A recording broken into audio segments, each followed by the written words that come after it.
you do? Mr. Carl Lemley feels it would be a little unkind to present this picture without just a word of friendly warning. We are about to unfold the story of Frankenstein, a man of science who sought to create a man after his own image without reckoning upon God. It is one of the strangest tales ever told. It deals with the two great mysteries of creation, life and death. I think it will thrill you. It may shock you. It might even horrify you. So if any of you feel that you do not care to subject your nerves to such a strain, now is your chance to, well, we've warned you.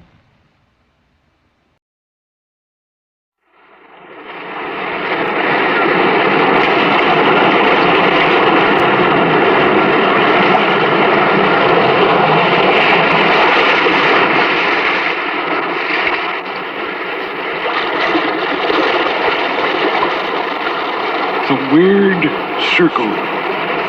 In this cave by the restless sea, we are met to call from out of the past stories, strange and weird.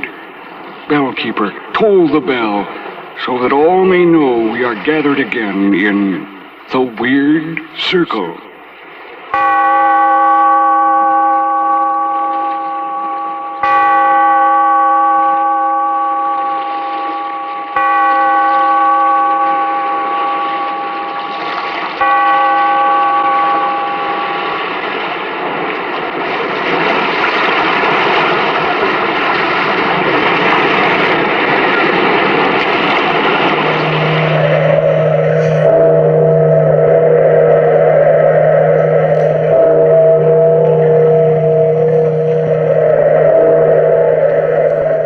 Of the past, phantoms of a world gone by, speak again the immortal tale, Frankenstein.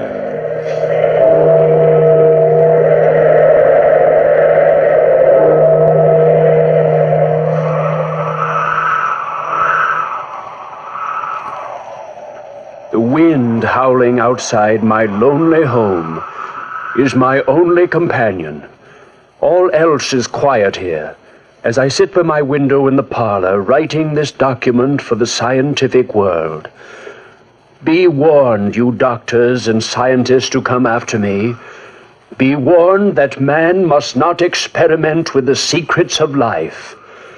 My experiences started in the University of Manchester, where I was studying natural history. It was after class, May 22nd, 1818, that Professor Waldman, my close dear friend Henry Clerval, and myself were in the laboratory of the university. Victor Frankenstein, your persistence amazes me.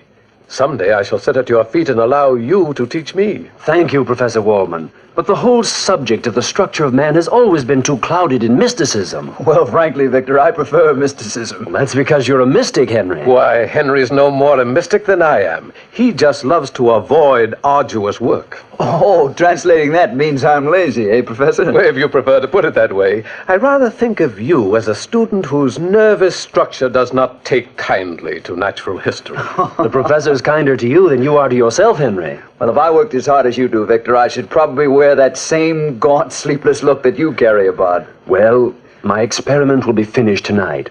And then I'll manage the 8 hours sleep that other men manage. The secret experiment will be finished tonight, huh? Well, then, will you tell us just exactly what you're doing in the basement at home? I'll tell the entire world. As a matter of fact, I stayed after class this afternoon, Professor Waldman, to ask you to join me this evening in the basement of our place to watch the completion of my work. Well, how about me? I don't think I dare invite more than one, Henry. And the professor is more interested in this type of procedure than you are. I shall be delighted, Victor. Just the best friend who never knows what's going on in his own home, that's all. It's not that, Henry.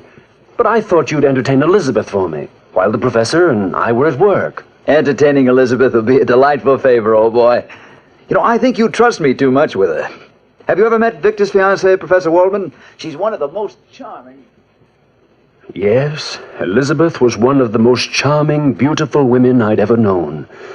I had been in love with her from childhood, But even my love for Elizabeth couldn't dim my passionate zeal for the work I was doing. It was 8 o'clock that evening. Henry, Elizabeth, and I were seated in the parlor. Elizabeth was saying... I'll be so glad, Victor, darling, when all this is over. If you only knew how tired you look. The minute my work is done, successfully or unsuccessfully, I promise you, Elizabeth, we'll be married and off to Switzerland before Henry has time to lock up this place. But first, we find out about the secret in the basement. Henry's being eaten up by curiosity. I don't blame him. I'm suffering pangs of what's it all about, too. Well, you'll both know soon. I wonder where Professor Wallman is. He's late. He'll be here soon, Victor. Stop pacing the floor, sweetheart. I think I'll start my work downstairs. Send the professor down when he arrives, will you, darling? We'll come down ourselves and take a look around. Or will I turn into a pillar of salt for peeking? Nobody ever turned into a pillar of salt for peeking, Beth. It was for looking back. Oh, nothing like a good practical working knowledge of the Bible for scientific experiments. Starts the night off right. Yes, I thought jokingly of that paragraph from the Bible then. And she was turned into a pillar of salt. But what about a man who looks back? There is no ready reference for him or for me. I went downstairs to my laboratory at a little past 8, opened the door, and started to tinker around to pass the time more quickly. My every sense was alive, taut, waiting, with the sense of what was to come. I heard a knock on the side door, which led me from my laboratory directly into the forest, which bordered Manchester. I looked out and... Good evening, Victor. Oh, did Elizabeth tell you to come down this way, Professor? No, I found the entrance to your laboratory quite by myself. I help you with your coat, sir? No, you proceed with your work. Nothing like trivialities to annoy a scientist at work. There we are. Oh, follow me, Professor, into the back room, and you'll see for yourself what this is all about. Well, I feel that I'm in for a most exhilarating evening. I wish I had more students fashioned in your mold, Victor.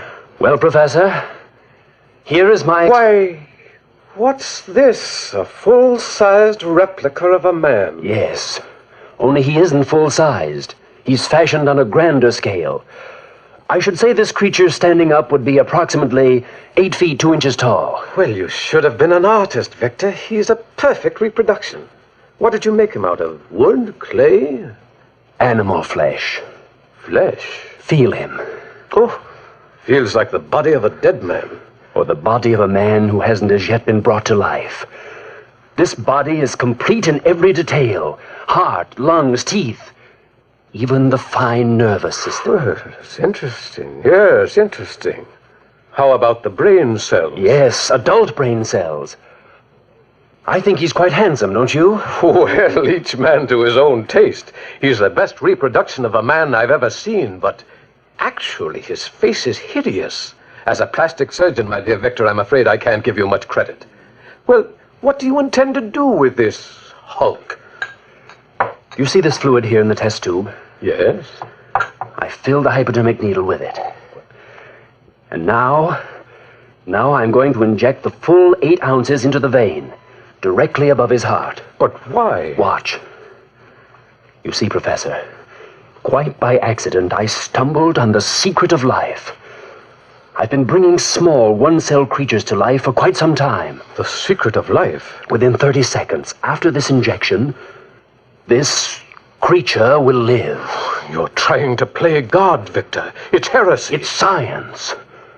I'm making a new race, by far finer than the present one.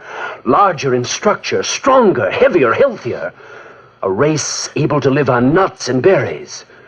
With a greater capacity for feeling. Victor, for the love of heaven, don't go through with this experiment. No man living has the right to tamper with the secret of life. You've created a monster on that floor.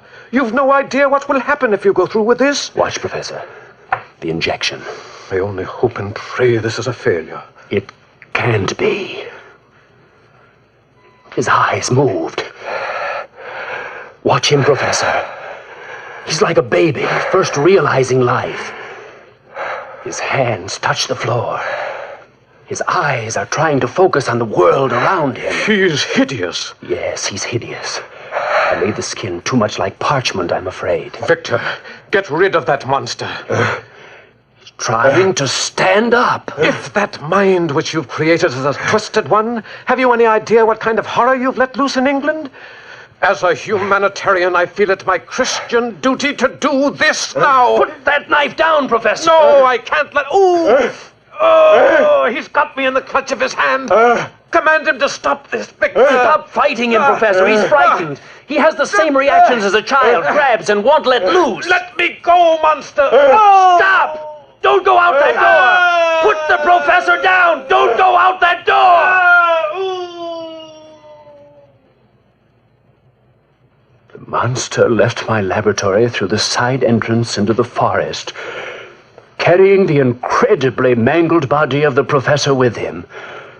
I rushed out of my laboratory after him, but the creature was faster than I, and he disappeared from view. I returned to my laboratory and destroyed all evidence of the creature's manufacture. I burned the blueprints from which I had made his body. Then, carefully, I locked my laboratory and went upstairs to join Henry Clerval and Elizabeth. I must have looked wild-eyed as I entered the room. Henry, that's most amusing. You tell the best anecdotes in all of England. Oh, you flatter me, Elizabeth. Oh, Victor, you're through sooner than we expected. Darling, what's the matter? Didn't the professor show up? Nothing's the matter. My experiment was a failure. But the professor... He never showed up. Beth, Henry, I want to go away. Of course, darling, we will, as soon as Henry can get the house locked up. I don't want to wait. I want to leave at once, tonight, please, tonight, Beth. We can get married before we cross the channel and then go to Switzerland. But it's almost midnight now, darling. What's the difference? Please, Beth, if you love me. But why tonight, Victor? Henry, you've no idea what I've been through. I have to get away at once. Of course, darling, if you insist. Anything you want. And we'll be married before daylight. Darling, darling Beth, I know a little minister whom we can awaken. And so Beth and I were married that evening in a little chapel on the coast. Then the three of us fled to Bern, Switzerland. I refused to have anything to do with the civilized world. No newspapers, no word of home. Just the peace and quiet of the Swiss mountains. Henry and Elizabeth both tried to learn of the events which had occurred in my laboratory that evening. But I never broke my silence on that subject. After the first tries, they refrained from asking me about it again. It was in the middle of the 4th month of our visit when Henry and I were sitting on the terrace of the little house in the mountain. Beth was out picking berries when Henry suddenly... Victor, I'm your closest friend. I've tried to keep silent about... Well, Victor, the day after we left England, I bought a newspaper. Did you, Henry? Yes, I saw this clipping on the front page. I couldn't very well miss it. What clipping? This one. The horribly mangled remains of Professor Waldman was found on Beekman Hill. The identity of the unknown murderer is being sought by Scotland Yard. Poor Professor Waldman. I'd no idea. Hadn't you? No. What are you trying to say to me, Henry? You're leaving England so suddenly that very night.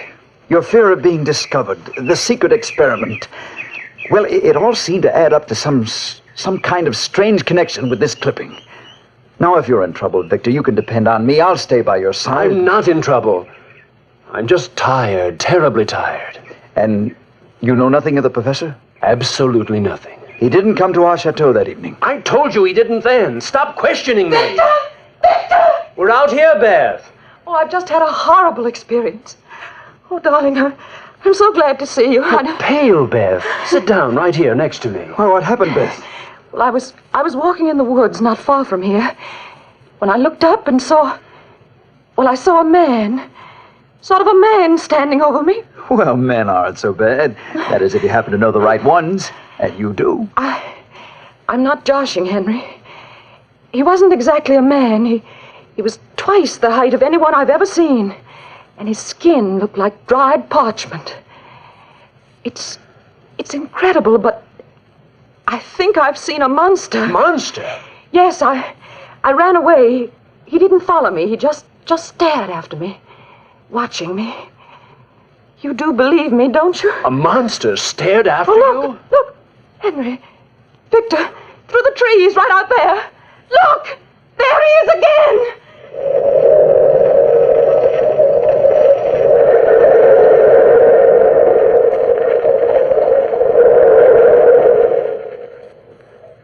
Yes, the monster stood there, silhouetted against the trees.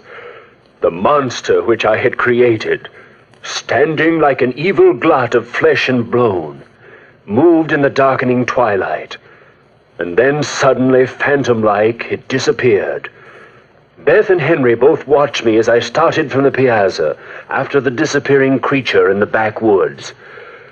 As I drew near to the heavily wooded section, giant footprints in the soft mud about me showed the path ahead.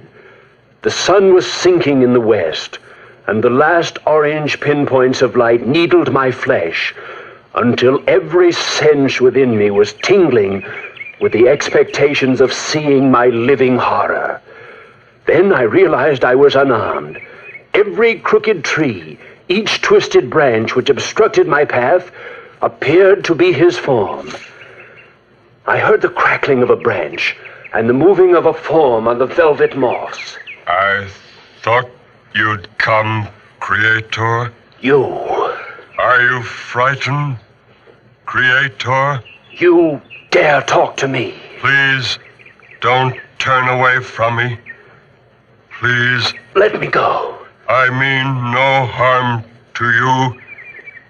Listen to me, Victor Frankenstein. You must listen to me. You created me. You owe me that much. I owe you nothing, murderer. Why am I a murderer? Because you created a form so horrible, a face so distorted, that no man can look upon me and call me friend. I'm an outcast. You can save me. Let me go. Not until you hear my story. Sit down, Creator. My arm! Let me go! I wandered through the streets of London that first day. Children screamed in the streets. People flocked together, trying to kill me. And I was lonely and hungry. How did you follow me here? Not so long ago, I returned to my birthplace, the laboratory, broke in and discovered your identity. But first, I fled to Scotland and lived outside of a cottage. That's how I learned to speak. An old blind man was teaching a young French girl to speak English. I listened to the lessons from the open windows. Now, what do you expect of me? A companion. A woman of the same species, with my defects. One who will be my friend. This being you must create. No, I'll not do it. You must. Every man's entitled to a wife. No. You must. If you create her for me, I'll take her with me into the far wastes, and no one will ever see either of us again. Ever. How will you live? On fruits and berries. We'll manage together. Please, you can't deny me this. A maid. A monster's maid. You will? You will. I swear, I'll never harm another human. Never create her. If you'll only grant me just one companion. And if I refuse? If you refuse, even a brain that you have made, Creator, might become twisted and distorted. And so that night in the forest, I made a devil's bargain. I bargained to create a monster's mate, perhaps another murderer. How could I know? The monster swore to live in the forest and wait a year or 2 years if necessary, and upon completion of my work, he would take his companion away. But if I broke my promise, he swore revenge. And so I started work. I searched Paris for the necessary equipment, built a shack in the woods about a mile away from our chalet. 3 months I worked, 3 solid months, shaping her who was to be his mate. And then, one night, it was windy outside. I thought the wind had blown the door open when... Victor, I'm sorry I had to disturb you. Is it Beth? No, not Beth. She's fine and sends her love. It's the townspeople. Your activities have stirred up a lot of curiosity. Oh, the fools! Well, I can't blame them, especially after the rumors which have been going around. Rumors of the... Victor, you know the monster in these forests. You've known of him all along. People have seen him and connect him with you. Mothers in the village are frightened of their children. I know nothing. Look, I'm only trying to help you. I know nothing, I tell you. But the men have banded together. They're going to make a raid on you here, to burn your laboratory down, and to find the monster who lives in these woods. They can't. They mustn't. Oh, what devil's work are you carrying on, man? I'm trying to help you. Oh, Victor, will you please let your friends be your friends? Henry, go back to Beth and leave me alone. Beth is safe at home. You're in danger, and I won't leave your side this night, my friend. Then be prepared. Prepared for what? You've guessed many of the reasons for my secrecy. Then there is a monster. At school, I stumbled on the secret of life. I was trying to create a superior race. I was a fool, and I created him instead. And he does live? Yes, he lives. Professor Waldman. What happened to Professor Waldman? The night I created the monster, Waldman became frightened. He screamed, attempted to kill the creature. The creature, like a child, warded him off and then tore him to pieces in front of me. I couldn't stop him. The monster had killed before it had really begun to live. Then what? The monster left the basement through the side entrance, carrying the professor's corpse. I had no choice. I had to leave the country. Oh, what are you doing with that creature now? Fulfilling a promise. Follow me into my cabin and I'll show you. How soon do you think the townsfolk will be here? Oh, within 2 hours or so.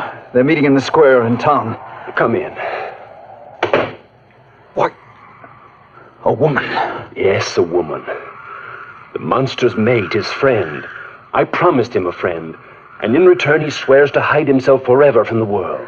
A devil's bargain, Victor. A bargain I must keep for all our sakes. But the monster proved himself a murderer time and time again.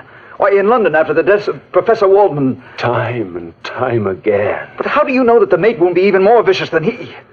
You'll let loose an avalanche of hatred. Oh, destroy her before you bring her to life.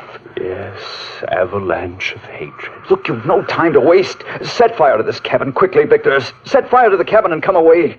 Why, man alive, you can't go through with this thing. But the promise. It's a promise to a fiend. He'll be your death and ours, Victor. Oh, hurry, man, hurry, if you've any love for Beth. I've been insane with grief and fear for Beth and you. Go back to Beth, Henry, at once and wait for me. And you? I'll set fire to the cabin as soon as I destroy my books. I'll join you later. Well, hurry, friend. We'll meet you home as soon as you can make it. For 1 full hour, I worked feverishly. I soaked the shack in oil, and then taking a taper from the vase, I lit the fire. The fire started quickly. I placed my books in the very center of the room, and then opened the door of my shack. The experiment was at an end, and I felt free. The monster's mate would never live.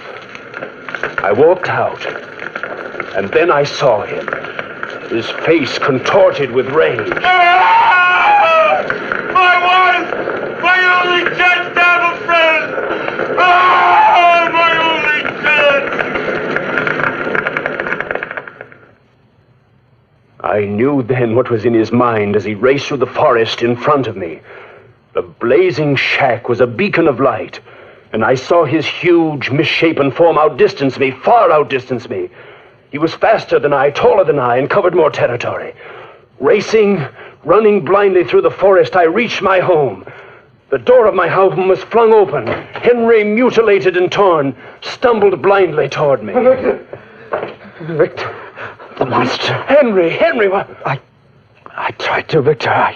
Henry, you... Beth, no.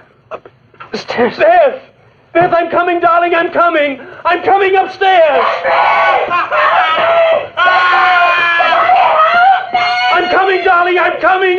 If you kill her, Beth! Beth.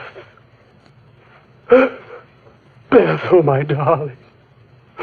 My darling. Oh, Beth, no. No. Both you and Henry. Both dead. You two are alone, Creator. Yes. Both of them were dead. All my dear ones gone from me now. And I'm alone. The wind howling outside my window is my only companion. All else is quiet as I sit by my window, writing this document. I am dying of loneliness and fear, shunned by the world, hated by everyone. I know I am waiting only for the monster's return, and he, having eluded the world, will return when I've suffered my full share of misery, as he has suffered his.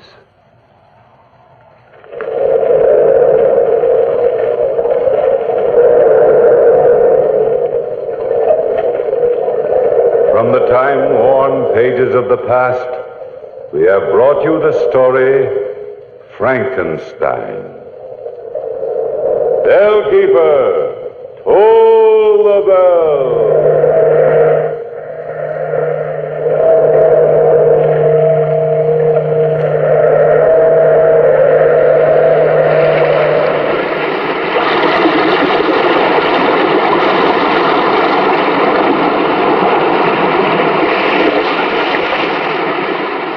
From the time-worn pages of the past, we have heard another immortal tale in The Weird Circle. Bellkeeper, toll the bell.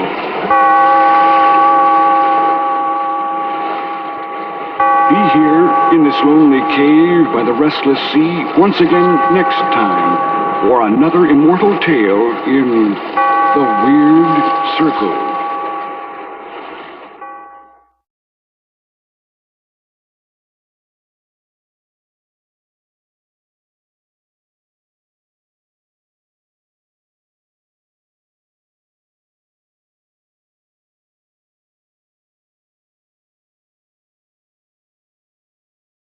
In late autumn of 1952, the American Forces Network made the front page of the London Times and caused a sensation across Europe with a special Halloween program.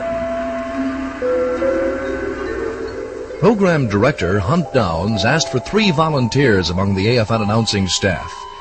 He took them and a couple of engineers to the old Frankenstein castle near Darmstadt. They arrived at the dismal, fog-shrouded castle just before midnight, which was airtime.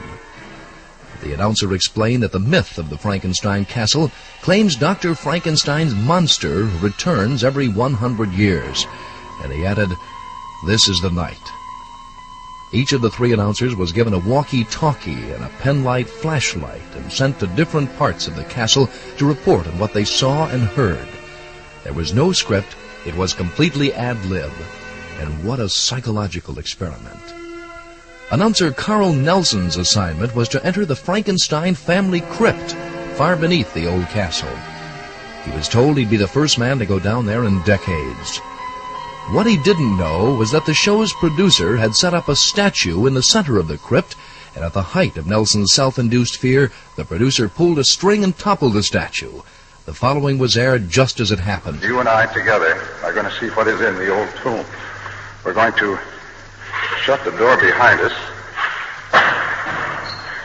And right now, all 700 years of the history of this castle comes out in the view as we stand here in almost utter darkness, scraping our feet to watch our way.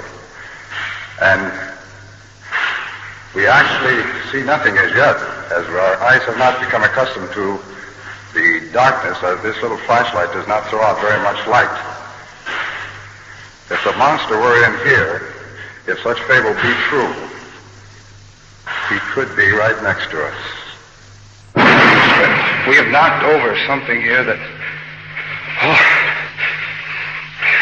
excuse me just 1 second, but what... Seems like this is some type of a mache, maybe something that... Oh, when that fell, ladies and gentlemen, you can imagine what ran through our mind. It seemed like some type of a... Trying to kick it with our foot, something maybe that looks like a church window that may have been used in a burial service or something, and we're bending over to try to see it. Thank goodness it isn't. We can report it. It isn't alive or anything near being alive. We're shining our light up on the wall as we heard something.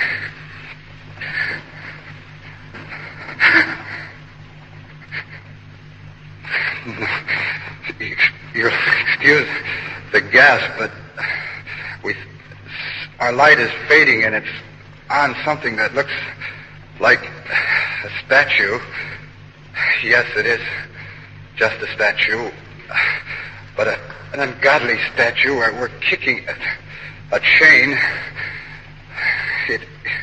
We're going to try to... This is ridiculous, ladies and gentlemen. We are scared because of what fell down on the floor here, but we're going to go up and examine this statue right now. It is a horrible-looking statue, much like the monster, perhaps something put here years ago, maybe the original mold. It is very eerie, to say the least, as this misty moon is coming through the window. But we don't believe in these things, and we're going to walk up and touch this to see perhaps what it could be made of. It may be wax or plaster.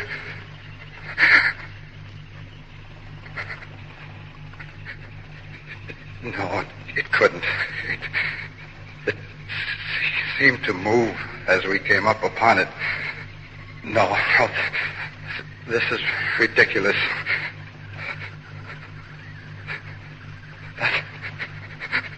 No.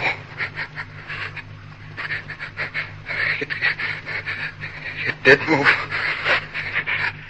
That it's not wax. I'm getting out of here. Please, God, no. Help!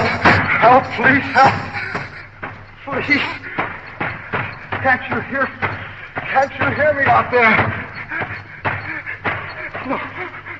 No. No.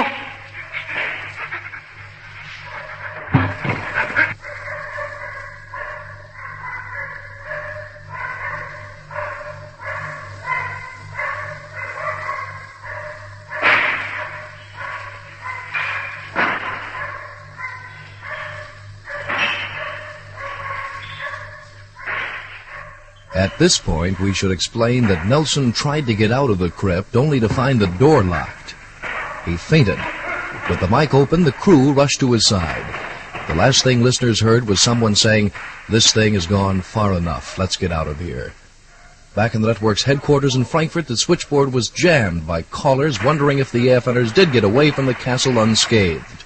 They did, of course, but only after a good portion of Europe nervously shivered with Carl Nelson at the Frankenstein castle.